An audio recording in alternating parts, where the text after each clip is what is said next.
The Torah emphasizes that the korban mincha has to be brought always together with salt. He explains the Das Kelim Baletoisvus. The salt as a preservative is something which emphasizes that a lasting effect has to be given. Just as the korban, which is being brought in order to atone for some sins, for wrongdoings, also the atonement itself has to be a permanent one. The salt being brought in connection with the korban is emphasizing exactly that. It explains the Das Kelim. A person who is sinning, a person who is transgressing, who is doing something wrong, it's like somebody who has a white shirt, clean clothes, and he makes them dirty. Only when he really cleans them will he be careful again not to soil them again. If he doesn't clean them, he might just sin again, he might just make them dirty again because he doesn't care too much. And he says, quoting a principle that someone who is doing something forbidden, he might think it is allowed, and it is as if it's allowed to him. Obviously, wrongdoing is never allowed, but we're getting used to it.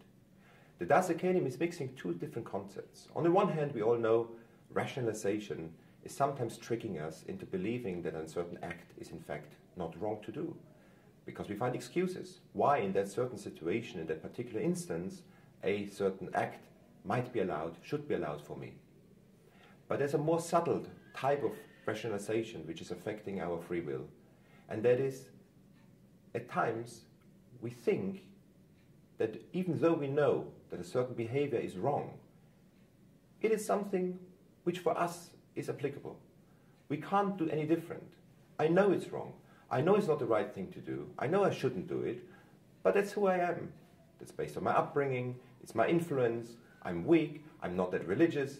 I do certain things because that's me. We find the rationalization why a certain wrongdoing is wrong. Only by combining and understanding the effect of both these rationalizations which cause a person to do the wrong thing, even though he wants to do the right thing, only by understanding that we are able to change our habits. Doing teshuvah, repentance, changing our ways, is a precondition to work on ourselves. Only the understanding of what leads us to do the wrong things, what psychologically allows us to do the wrong things, can allow us, on the other hand, to also achieve the target of self-control and of development of our character. Have a wonderful Shabbos.